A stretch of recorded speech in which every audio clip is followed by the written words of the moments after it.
حضرت محمد صلی اللہ علیہ وسلم غار ہرا سے غار ثور تک بائی علی اصغر چودھری کا یہ پارٹ 7 ہے۔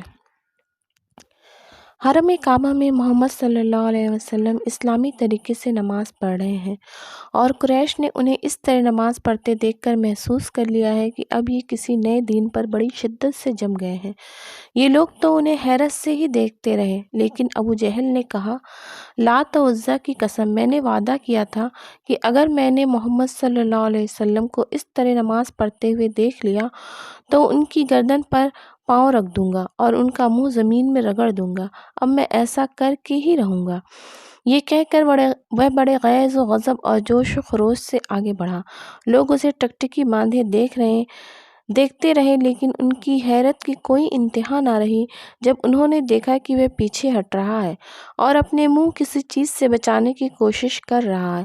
جب واپس ان کے پاس پہنچا تو اس کا چہرہ زرد ہو چکا تھا۔ لوگوں نے تعجب سے پوچھا، یہ تجھے کیا ہو گیا؟ ابو جہل، میرے اور محمد کے درمیان آگ کی ایک خندق اور ایک ہولناک چیز تھی اور کچھ پر تھے۔ اللہ جل شانہ نے اپنے محبوب کی حفاظت کا غیبی سامان پیدا کر دیا تھا اور اسی کے متعلق محمد صلی اللہ علیہ وسلم نے فرمایا تھا، اگر وہ میرے قریب پھٹکتا تو ملائکہ اس کے چیتھڑے اڑا دیتے۔ ابو جہل نے ایک بار محمد صلی اللہ علیہ وسلم کو، جب آپ صلی اللہ علیہ وسلم مقام ابراہیم پر نماز پڑھ رہے تھے، بڑی درستی سے کہا، اے محمد، کیا میں نے تم کو اس سے منع نہیں کیا تھا؟ لیکن محمد صلی اللہ علیہ وسلم نے اسے سختی سے جھڑک دیا۔ اس پر وہ بڑا فروختہ ہو کر بولا، اے محمد، تم کس بل پر مجھے ڈراتے ہو؟ خدا کی قسم، میں اس وادی میں میرے حمایتی سب سے زیادہ ہیں۔ اس پر اللہ جل شانہ نے فرمایا، تم نے دیکھا اس شخص کو جو ایک بندے کو منع کرتا ہے جبکہ وہ نماز پڑھتا ہو؟ تمہارا کیا خیال ہے اگر وہ بندہ راہ راست پر ہو یا پرہیزگاری کی تلقین کرتا ہو؟ تمہارا کیا خیال ہے اگر یہ منع کرنے والا شخص حق کو جھٹلاتا اور منہ موڑتا ہو؟ کیا وہ نہیں جانتا کہ اللہ دیکھ رہا ہے؟ ہرگز نہیں۔ اگر وہ باز نہ آیا تو ہم اس کی پیشانی کے بال پکڑ کر اسے کھینچیں گے، اس پیشانی کو جو جھوٹی اور سخت خطا کار ہے۔ وہ بلا لے اپنے حامیوں کی ٹولی، ہم بھی عذاب کے فرشتوں کو بلا لیں گے۔ ہرگز نہیں، اس کی بات نہ مانو اور سجدہ کرو اور اپنے رب کا قرب حاصل کرو۔ سرداران قریش محمد صلی اللہ علیہ وسلم کے خلاف زہر افشانی میں مصروف ہیں۔ ایک آدمی کہہ رہا ہے، اس شخص کے معاملے میں ہم نے جتنا صبر کیا ہے اتنا صبر کرتے ہوئے ہم نے کسی کو نہیں دیکھا۔ اس نے ہماری عقلوں کو حماقت ٹھہرایا، ہمارے باپ دادا کی برائی کی، ہمارے دین کی عیب جوئی کی اور ہماری جماعت میں تفرقہ ڈال دیا۔ حقیقت میں ہم نے بہت بڑی بات پر صبر کیا ہے۔ اسی اثناء میں محمد صلی اللہ علیہ وسلم تشریف لائے۔ آپ نے حجر اسود کو بوسہ دیا اور پھر کعبے کا طواف کرتے ہوئے ان لوگوں کے پاس سے گزرے تو انہوں نے ایک چبھتا ہوا فقرہ کسا جو محمد صلی اللہ علیہ وسلم کو سخت ناگوار گزرا۔ تیسری دفعہ آپ صلی اللہ علیہ وسلم جب وہاں سے گزرے تو انہوں نے پھر وہی حرکت کی۔ محمد صلی اللہ علیہ وسلم رک گئے اور فرمایا، قریش کے لوگوں، سنتے ہو؟ قسم ہے اس ذات کی جس کے ہاتھ میں میری جان ہے، میں تمہارے پاس ذبح لے کر آیا ہوں۔ رعب نبوت اور جلال رسالت کی وجہ سے وہ لوگ سن ہو کر رہ گئے اور انہوں نے بے اختیار کہا، اے ابو قاسم، اچھی طرح سے گزر جائیں، خدا کی قسم آپ تو کبھی نادان نہ تھے۔ محمد صلی اللہ علیہ وسلم تشریف لے گئے۔ دوسرے روز یہ لوگ حجر میں جمع ہوئے اور آپس میں کہا، کچھ یاد ہے؟ یہ شخص تمہارے معاملے میں کہاں تک بڑھ گیا ہے، حتیٰ کہ اس نے وہ بات کھل کر کہہ دی جو کل کہی تھی، پھر تم نے اسے چھوڑ دیا۔ ابھی یہ بات ختم بھی نہ ہونے پائی تھی کہ محمد صلی اللہ علیہ وسلم سامنے سے آتے ہوئے نظر آئے، ان لوگوں کو جیسے بچھو نے کاٹ کھایا ہو۔ یکبارگی آپ صلی اللہ علیہ وسلم پر جھپٹے اور گھیرے میں لے کر بولے، تم ہی ہو جو یہ اور یہ کہتے ہو؟ محمد صلی اللہ علیہ وسلم وسلم نے نہایت زوردار لہجے میں فرمایا، ہاں میں ہی ہوں جو یہ کہتا ہوں۔ اتنے میں عقبہ بن ابی معیط آگے بڑھا اور اس نے آپ کی گردن میں کپڑا ڈال کر اسے بل دینا شروع کر دیا تاکہ گلا گھونٹ کر آپ کو مار ڈالے۔ جنہیں چاند ستاروں نے ساری ساری رات جی بھر کر دیکھا ہے، جن کو چھونے والی ہواؤں نے عطر سے دامن بھرا ہے، جن کے پاؤں تلے آنے والے سنگریزوں نے کلمہ پڑھا ہے، جن کے انتظار میں کائنات کا ذرہ ذرہ بے تاب رہا ہے، انہیں آج حرم کعبہ میں مار ڈالنے کی کوشش ہو رہی ہے۔ اس حرم کعبہ میں جہاں دشمن اور قاتل پر بھی ہاتھ نہیں اٹھایا جا سکتا، جہاں پناہ لینے والے کو پناہ دی جاتی ہے اور کسی کی ہمت نہیں ہوتی کہ اس کی طرف گھور کر بھی دیکھ سکے، آج اس حرم کعبہ میں محمد صلی اللہ علیہ وسلم کا گلا گھونٹا جا رہا ہے، اس لیے کہ وہ اللہ کا نام لیتے ہیں، لوگوں کو ان بوجھوں سے نجات دلاتے ہیں جو انہوں نے خود اپنے سروں پر اٹھا رکھے ہیں، جو انہیں پاکیزگی کا درس دیتے ہیں، لیکن دنیا کے لوگوں کے نزدیک یہ ایسے جرم ہیں جن کی سزا میں محمد صلی اللہ علیہ وسلم کا عین حرم کعبہ میں گلا گھونٹ دینا ہی ضروری ہے۔ عین اس وقت ابو بکر رضی اللہ تعالیٰ عنہ وہاں پہنچ گئے۔ انہوں نے یہ منظر دیکھا تو آنکھوں سے بے اختیار آنسوؤں کا سیلاب بہہ نکلا اور آگے بڑھ کر انہوں نے عقبہ کو دھکا دے کر پرے ہٹایا اور تھوڑی سی کشمکش کے بعد محمد صلی اللہ علیہ وسلم کو ان کی گرفت سے آزاد کرا لیا۔ عبداللہ بن عمرو بن عاص کہتے ہیں، میں نے دیکھا ابو بکر رضی اللہ تعالیٰ عنہ روتے ہوئے محمد صلی اللہ علیہ وسلم کو بچاتے جاتے تھے اور کہتے تھے، کیا تم ایک شخص کو صرف اس قصور میں مارے ڈالتے ہو کہ وہ کہتا ہے کہ میرا رب اللہ ہے؟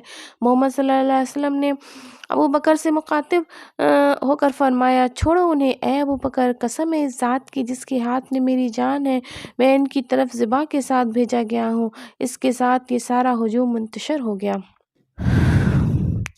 یہ لوگ یعنی قریش اور اہل عرب کڑی کڑی قسمیں کھا کھا کر کہا کرتے تھے کہ اگر کوئی خبردار کرنے والا یعنی رسول ان کے ہاں آ گیا ہوتا تو یہ دنیا کی ہر دوسری قوم سے زیادہ راست رو ہوتے، مگر جب خبردار کرنے والا ان کے ہاں آ گیا تو اس کی آمد نے ان کے اندر حق سے فرار کے سوا کسی چیز میں اضافہ نہ کیا۔ یہ زمین میں زیادہ استکبار کرنے لگے اور بری بری چالیں اس کو زک دینے کے لیے چلنے لگے، حالانکہ بری چالیں اپنے چلنے والوں ہی کو لے بیٹھتی ہیں۔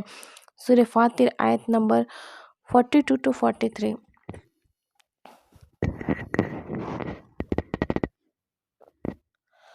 سو کے ذو المجاز سامنے نظر آتا ہے، میلے کا شور و غل بھی سنائی دیتا ہے۔ اس ہجوم میں تھوڑے فاصلے پر ایک نوعمر لڑکا اپنے باپ کے ساتھ میلے کی طرف تیز تیز قدم اٹھاتا ہوا چلا آ رہا ہے۔ اس کے تمام کپڑے میلے ہو گئے ہیں، چہرہ غبار آلود ہے، وہ بھی سر سے پاؤں تک پسینے میں شرابور ہے، تاہم اس کا ذوق و شوق لہجہ بلہجہ بڑھتا جا رہا ہے۔ یہ ربیع ہیں جن کے والد عباد الادئی بڑے تنومند شخص ہیں، وہ اتنے لمبے سفر کے بعد بھی تر و تازہ دکھائی دیتے ہیں، حالانکہ اونٹ پر زیادہ عرصے تک بیٹا ہی سوار رہا ہے اور وہ پیدل سفر کرتے رہے ہیں۔ وہ اب بھی اپنے بیٹے سے چند قدم آگے ہی ہیں، البتہ کبھی کبھی پیچھے مڑ کر انہیں دیکھ لیتے ہیں تاکہ بچھڑ جانے کا خطرہ باقی نہ رہے۔ میلے میں دور دور تک کمبل کے خیمے نظر آتے ہیں، عرب عورتیں اور بچے اپنے اپنے سامان کے ساتھ ان خیموں میں موجود ہیں، کہیں کہیں ان خیموں کے سامنے ان کے اونٹ بھی دکھائی دیتے ہیں، لیکن زیادہ تر جنگل میں ہی چرتے پھرتے ہیں۔ ان خیموں میں چند قدم کے فاصلے پر سامان تجارت کی نمائش ہو رہی ہے۔ اس بازار میں شام و عدن کے رنگ برنگے پارچات، یمن کی چادریں، نجد کے کمبل، عراق کا غلہ، عربوں کے مشکیزے اور چھاگلیں، ہیرا اور غسان کی مشک، نافے وغیرہ بکتے ہیں اور تاجر دور دراز سے یہ اشیاء خرید کر لاتے ہیں۔ یہ عربوں کا ثقافتی میلہ ہے، اس میں ہزاروں کا کاروبار ہوتا ہے، چیزوں کا رد و بدل اور لین دین ہوتا ہے، اس طرح یہ ان کی اجتماعی مفاد کا مرکز بن گیا ہے۔ اس میں عربوں کی ثقافتی زندگی کی جھلکیاں دکھائی دیتی ہیں، کہیں کشتیاں لڑی جا رہی ہیں، کہیں شعر و شاعری کے مقابلے ہیں، کہیں حسن و عشق کے چرچے ہیں۔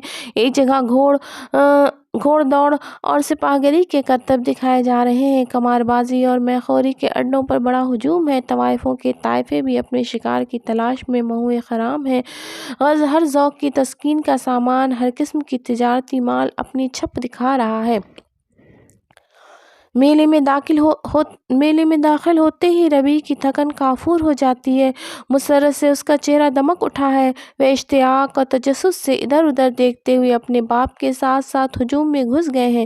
میلے کے دل فریبیوں نے انہیں ایسا مسحور کر دیا ہے کہ کھانے پینے یا خریدنے کا ہوش تک نہیں رہا۔ کچھ دیر تک گھومنے پھرنے کے بعد انہوں نے ایک جگہ لوگوں کا جمع غفیر دیکھا۔ ان کے والد بھی اس طرف جا رہے تھے۔ انہوں نے بڑی مشکل سے بھیڑ میں سے راستہ نکالا اور دونوں باپ بیٹا اس جگہ پہنچ گئے جہاں ایک نہایت خوبصورت چہرے والا باوقار شخص سفید لباس پہنے ہوئے ان لوگوں سے کہہ رہا تھا۔ ربیع جب قریب پہنچے تو انہوں نے اس مکرم و معزز انسان کو لوگوں سے کہتے ہوئے سنا، لوگوں کہو لا الہ الا اللہ، فلاح پاؤ گے۔ انہوں نے اپنے باپ سے پوچھا، ابا جان یہ کون ہے؟ محمد صلی اللہ علیہ وسلم، ان کے باپ نے کہا، اور وہ مزید کچھ کہنا ہی چاہتا تھا کہ محمد صلی اللہ علیہ وسلم کے عقب سے سرخ چہرے والا ایک آدمی نمودار ہوا اور چلا کر بولا، لوگوں اس کی بات ہرگز نہ سنو، یہ جھوٹا ہے اور اپنے آبائی دین سے پھر گیا ہے۔ اس کی یہ بات سنتے ہی ہجوم میں سے ایک آدمی نے بلند آواز سے کہا، محمد، جب تمہارا چچا ابو لہب ہی تمہیں جھوٹا کہہ رہا ہے تو ہم تمہاری بات کیسے مان لیں؟ وہ عمر میں تم سے بڑا ہے، جہاں دیدہ ہے اور مکہ کا سب سے بڑا ساہوکار ہے، وہ ٹھیک ہی کہتا ہوگا۔ اس کے ساتھ ہی ہجوم اس طرح چھٹ گیا گویا وہاں محمد صلی اللہ علیہ وسلم کا وجود تک نہ تھا۔ محمد صلی اللہ علیہ وسلم جن لوگوں کو اللہ کا پیغام سنانے پر مامور ہیں وہ قبائلی عصبیت کا شکار ہیں۔ انہیں صرف دنیاوی اعراض و مقاصد کی تکمیل مطلوب و محبوب ہے اور اس کے علاوہ کوئی چیز بھی ان کے نزدیک درخور اعتنا نہیں ہے۔ قدیم زمانے میں چونکہ عرب میں ہر طرف بدامنی، غارت گری، طوائف ملو کی پھیلی ہوئی تھی اور صدیوں سے یہ حالت تھی کہ کسی شخص کے لیے اس کے اپنے خاندان اور خونی رشتہ داروں کی حمایت کے سوا جان و مال اور عزت اور آبرو کی تحفظ کی کوئی ضمانت نہ تھی۔ اس لیے عربی معاشرے کی اخلاقی قدروں میں صلہ رحمی یعنی رشتہ داروں کے ساتھ حسن سلوک کی بڑی اہمیت تھی۔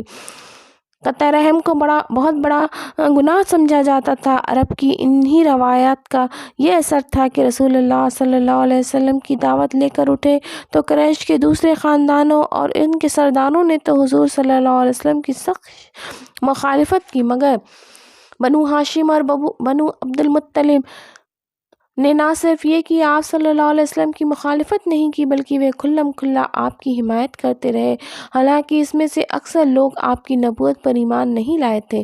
قریش کے دوسرے خاندان نے خود بھی حضور کی خونی رشتہ داروں کی حمایت کو عرب کے اخلاقی روایت کے عین مطابق سمجھتے تھے اور اس وجہ سے انہوں نے کبھی بنو ہاشم اور بنی عبد المطلب کو یہ طعنہ نہیں دیا کہ تم ایک دوسرے دین پیش کرنے والے شخص کی حمایت کر کے اپنے دین آبائی سے منحرف ہو گئے ہو۔ وہ اس بات کو جانتے اور مانتے تھے کہ اپنے خاندان کے ایک فرد کو وہ کسی حالت میں اس کے دشمنوں کے حوالے نہیں کر سکتے اور ان کا ایک عزیز کی پشتبانی کرنا قریش اور اہل عرب سب کے نزدیک بالکل ایک فطری امر تھا۔ اس اخلاقی اصول کو جسے زمانے جاہلیت میں بھی عرب کے لوگ واجب الاحترام سمجھتے تھے، صرف ایک شخص نے اسلام دشمنی میں توڑ ڈالا اور وہ تھا ابو لہب بن عبد المطلب۔ یہ رسول اللہ صلی اللہ علیہ وسلم کا چچا تھا۔ حضور صلی اللہ علیہ وسلم کے والد ماجد اور ایک ہی باپ کے بیٹے تھے۔ حضور صلی اللہ علیہ وسلم کے والد ماجد اور یہ ایک ہی باپ کے بیٹے تھے۔ عرب میں چچا کو باپ کی جگہ سمجھا جاتا تھا، خصوصاً جب کہ بھتیجے کا باپ وفات پا چکا ہو تو عربی معاشرے میں چچا سے توقع کی جاتی تھی کہ وہ بھتیجے کو اپنی اولاد کی طرح عزیز رکھے، لیکن اس شخص نے اسلام کی دشمنی اور کفر کی محبت میں ان تمام عربی روایت کو پامال کر دیا۔ محمد صلی اللہ علیہ وسلم اس سے مایوس نہیں ہوئے، وہ تو مامور ہی اس کام پر تھے کہ اللہ کا پیغام اس کے بھولے بھٹکے بندوں تک پہنچائے۔ اس لیے ایک قبیلے کے پڑاؤ پر گئے اور ان سے یہی کہا، اے بنی فلاں، میں تمہاری طرف سے اللہ کا رسول ہوں، تمہاری ہدایت کرتا ہوں، صرف اللہ کی عبادت کرو۔ تمہیں ہدایت کرتا ہوں کہ صرف اللہ کی عبادت کرو، اس کے ساتھ کسی کو شریک نہ کرو۔ تم میری تصدیق کرو اور میرا ساتھ دو تاکہ میں وہ کام پورا کروں جس کے لیے اللہ نے مجھے بھیجا ہے۔ ربیع کو محمد صلی اللہ علیہ وسلم کی شخصیت میں دلچسپی پیدا ہو گئی۔ انہیں آپ کی باتیں بہت بھلی معلوم ہوتی ہیں، وہ آپ کی شیریں بیانی سے متاثر ہو چکے ہیں۔ خدا کی قسم یہ خوبصورت چہرہ کافر نہیں ہو سکتا، یہ سچے ہیں، یقیناً سب سے زیادہ سچے ہیں، ورنہ پتھر کھا کر بددل اور مایوس ہو جاتے۔ ربیع یہ سوچتے ہوئے محمد صلی اللہ علیہ وسلم کے پیچھے پیچھے مختلف قبیلوں کے پڑاؤ پر پہنچے۔ ابو لہب بھی شیطان کی طرح ان کے تعاقب میں تھا، اور جب محمد صلی اللہ علیہ وسلم اپنی بات ختم کرتے تو یہ شیطان چیخ چیخ کر لوگوں سے کہتا: اے بنی فلاں، یہ تم کو لات و عزیٰ سے پھیر کر اس بدعت اور گمراہی کی طرف لے جانا چاہتا ہے جسے یہ لے کر آیا ہے، اس کی بات ہرگز نہ مانو اور اس کی پیروی نہ کرو۔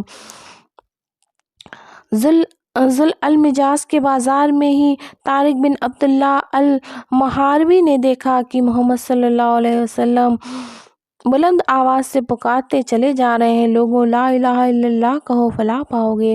اور پیچھے پیچھے ایک شخص ابو لہب چل رہا ہے جو آپ صلی اللہ علیہ وسلم کو پتھر مارے جاتا ہے، یہاں تک کہ آپ کی ایڑیاں خون سے تر ہو گئی ہیں، اور وہ کہتا جاتا ہے: یہ جھوٹا ہے، اس کی بات نہ مانو۔ سبحان اللہ! عجب تماشا ہے کہ سچے خدا کا سچا پیغام سنانے والے سچے انسان کو جھوٹا کہا جا رہا ہے، اور جھوٹے خداؤں کو ماننے والا جھوٹا آدمی سچا سمجھا جاتا ہے، اور اسے دانشمندی اور کبریائی کی علامت کہا جاتا ہے۔ بس اے نبی صلی اللہ علیہ وسلم، تم نصیحت کیے جاؤ اپنے رب کے فضل سے، نہ تم کاہن ہو اور نہ مجنون۔ کیا یہ لوگ کہتے ہیں کہ یہ شخص شاعر ہے جس کے حق میں ہم گردش ایام کا انتظار کر رہے ہیں؟ ان سے کہو: اچھا، انتظار کرو، میں بھی تمہارے ساتھ انتظار کرتا ہوں۔ کیا ان کی عقلیں انہیں ایسی ہی باتیں کرنے کے لیے کہتی ہیں، یا در حقیقت یہ اناد میں حد سے گزرے ہوئے لوگ ہیں؟ کیا یہ کہتے ہیں کہ اس شخص نے یہ قرآن خود گڑھ لیا ہے؟ اصل بات یہ ہے کہ ایمان نہیں لانا چاہتے۔ اگر یہ اپنے قول میں سچے ہیں تو اس شان کا ایک کلام بنا لائیں۔ الطور۔ اے محمد صلی اللہ علیہ وسلم، ان سے کہو: پاک ہے میرا پروردگار، کیا میں پیغام لانے والے انسان کے سوا اور بھی کچھ ہوں؟ سورہ بنی اسرائیل آیت نمبر 93۔ اے نبی، ان سے کہو: پاک ہے میرا پروردگار، کیا میں پیغام لانے والے انسان کے سوا اور بھی کچھ ہوں؟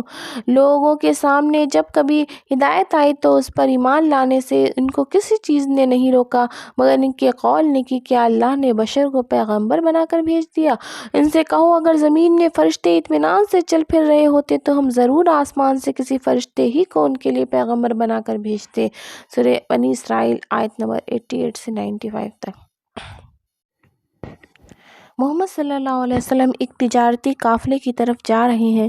وہ ہر قافلے کی آمد پر تبلیغ اسلام کے لیے وہاں جاتے ہیں اور انہیں اللہ کا کلام سناتے تھے، اور آج بھی اس مقصد سے وہاں جا رہے ہیں۔ اور بادشاہوں کے ایک گروہ نے انہیں یوں جاتے دیکھ لیا اور کنکھیوں سے ایک دوسرے کو اشارے کرنے لگے ہیں۔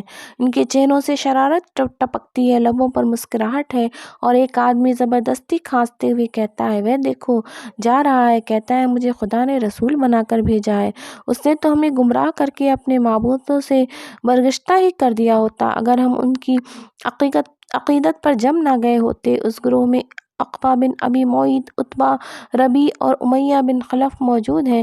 عقبہ بن ابی معیط ربیع کو مخاطب کر کے کہتے ہیں: انہیں دیکھو، کہتے ہیں مجھ پر آسمان سے فرشتے اترتے ہیں۔ ربیع قہقہ لگاتے ہوئے: کیا تمہیں بھی ان کے جلوہ میں فرشتے نظر نہیں آتے؟ عقبہ بن ابی معیط: لات و عزیٰ کی قسم، اگر مجھے ایک فرشتہ بھی ان کے ساتھ نظر آ جائے تو میں ان کا کلمہ پڑھنے میں دیر نہ کروں گا۔ نہ بھائی، میں تو اس وقت تک ہرگز نہ مانوں گا جب تک خود خدا مجھ سے مخاطب ہو کر یہ نہ کہے کہ عتبہ یہ میرا رسول ہے، تم اس کی بات مانو۔ امیہ بن خلف: تم دونوں ہی جاہل ہو، یہ تو جادوگر ہے، اپنے جادو کے زور سے تمہیں فرشتے دکھا دے گا۔ یہ سب سن کر زوردار قہقہہ لگاتے لگاتے، سیٹیاں بجاتے اور منہ سے طرح طرح کی آوازیں نکالتے ہیں، لیکن محمد صلی اللہ علیہ وسلم نہایت وقار سے ان کے پاس سے گزر جاتے ہیں اور انہیں یوں گزرتے ہوئے دیکھ کر ربیع کہتا ہے، بس میرا تو ایک ہی مطالبہ ہے محمد، سیڑھی لگا کر آسمان پر چڑھ جائیں اور وہاں سے سنہری حروف میں لکھائی کتاب لے آئیں تو میں مان لوں گا کہ یہ نبی ہے۔ عقبہ: تم بھی کیسی باتیں کرتے ہو، محمد بھی ہماری طرح بس گوشت پوشت کے ایک آدمی ہیں، انہیں بھوک لگتی ہے، ان کے بیوی بچے ہیں، وہ گلیوں اور بازاروں میں چلتے پھرتے ہیں، ان پر طرح طرح کی زیادتی ہوتی ہے اور یہ کسی کا کچھ نہیں بگاڑ سکتے، پھر انہیں نبی کیسے مان لیا جائے؟ ربیع: اس سے چھٹکارا حاصل کرنے کا طریقہ یہ ہے کہ اس کی باتیں ہی نہ سنی جائیں۔ امیہ بن خلف، جو کافی دیر سے خاموش تھا: تم سچ کہتے ہو، وہ کتنے ہی نادان لوگ ہیں جو محمد صلی اللہ علیہ وسلم کی باتوں پر ایمان لے آئے ہیں۔ ارے سوچو تو صحیح، اگر یہ واقعی نبی ہوتے تو فرشتے ان کے آگے پیچھے چلتے اور ہٹو بچوں کی صدائیں بلند ہوتیں، ان کا سونے کا مکان ہوتا، عمدہ باغات ہوتے، چشمے ہوتے، سونے سے بھرپور خزانہ ہوتا اور یہ بڑی شان و شوکت سے رہتے، پھر تو ہم بھی مان لیتے کہ یہ نبی ہیں۔ عقبہ: یہی وجہ ہے کہ ان کا ساتھ بھی ایسے ہی لوگوں نے دیا جو مفلوق الحال اور گھٹیا درجے کے آدمی ہیں، جن کے معاشرے میں کوئی قدر و قیمت نہیں ہے، کچھ غلام ہیں، کچھ جاہل ہیں۔ اگر یہ قرآن برحق ہوتا اور محمد ایک صحیح بات کی طرف دعوت دے رہے ہوتے تو قوم کے سردار اور معززین آگے بڑھ کر اس کو قبول کر لیتے۔ آخر یہ کیسے ممکن ہے کہ چند ناتجربہ لڑکے اور چند ادنیٰ درجے کے غلام تو ایک معقول بات کو مان لیں اور قوم کے بڑے بڑے لوگ جو دانا اور جہاں دیدہ ہیں وہ اس کو رد کر دیں؟ مجلس پر ہنوز خاموشی طاری تھی کہ عاص بن وائل سہمی وہاں سے گزرا اور ان کے پاس رک کر پوچھنے لگا، کیا مشورہ کر رہے ہو عقبہ؟ محمد کی باتیں کر رہے ہیں۔ عاص بن وائل سہمی تیوری چڑھا کر: ارے چھوڑو، کس کا نام لیتے ہو؟ وہ تو ایک ابتر آدمی ہے، کوئی اس کے پیچھے رہنے والا نہیں ہے، اس کے مرتے ہوئے کوئی اس کو یاد کرنے والا نہ رہے گا اور تم ہمیشہ کے لیے اس جھنجٹ سے نجات حاصل کر لو گے۔ محمد صلی اللہ علیہ وسلم کا نام نامی اب بھی دنیا کے گوشے گوشے میں ہر وقت عزت و احترام سے لیا جاتا ہے، لیکن ان حاسدوں اور ظالموں کا نام لینے والا کوئی باقی نہیں رہا۔ اللہ جل شانہ نے قرآن مجید میں ان کی سب باتوں کا جواب بھی دیا ہے۔ اے نبی، ہم نے تمہیں کوثر عطا کیا، پس تم اپنے رب ہی کے لیے نماز پڑھو اور قربانی کرو، تمہارا دشمن ہی جھڑکتا ہے۔ سورہ الکوثر۔ اے نبی، تم سے پہلے بھی بہت رسولوں کا مذاق اڑایا جا چکا ہے، مگر ان مذاق اڑانے والوں پر آخرکار وہی حقیقت مسلط ہو کر رہی جس کا وہ مذاق اڑاتے تھے۔ ان سے کہو، ذرا زمین میں چل پھر کر دیکھو کہ جھٹلانے والوں کا کیا انجام ہوا ہے۔ سورہ الانعام آیت نمبر 10-11۔ اور انہوں نے کہا، ہم تیری بات نہ مانیں گے جب تک کہ تم ہمارے لیے زمین کو پھاڑ کر ایک چشمہ جاری نہ کر دے، یا تیرے لیے کھجوروں اور انگوروں کے ایک باغ ہو اور تو اس میں نہریں رواں کر دے، یا تو آسمان کو ٹکڑے ٹکڑے کر کر ہمارے اوپر گرا دے جیسے کہ تیرا دعویٰ ہے، یا خدا اور فرشتوں کو روح در روح ہمارے سامنے لے آئے، یا تیرے لیے سونے کا ایک گھر بن جائے، یا تو آسمان پر چڑھ جائے، اور تیرے چڑھنے کا بھی ہم یقین نہ کریں گے جب تک تو ہمارے اوپر ایک ایسی تحریر نہ اتار لائے جسے ہم پڑھیں۔ اے محمد، ان سے کہو، پاک ہے میرا پروردگار، کیا میں پیغام لانے والے انسان کے سوا اور بھی کچھ ہوں؟ سورہ بنی اسرائیل آیت نمبر 90-93۔ اے پیغمبر صلی اللہ علیہ وسلم، اگر ہم تمہارے اوپر کوئی کاغذ میں لکھی ہوئی کتاب بھی اتار دیتے اور وہ لوگ اسے اپنے ہاتھوں سے چھو کر بھی دیکھ لیتے، تب بھی جنہوں نے حق کا انکار کیا ہے وہ یہی کہتے، یہ تو صریح جادو ہے۔ کہتے ہیں، اس نبی پر کوئی فرشتہ کیوں نہیں اتارا گیا؟ اگر کہیں ہم نے فرشتہ اتار دیا گیا ہوتا تو اب تک کبھی کا فیصلہ ہو چکا ہوتا، پھر انہیں کوئی مہلت نہ دی جاتی۔ اگر ہم فرشتے کو اتارتے تب بھی اسے انسانی شکل میں ہی اتارتے اور اس طرح انہیں اس شبے میں مبتلا کر دیتے جس میں اب یہ مبتلا ہے۔ سورہ الانعام آیت نمبر 7-9۔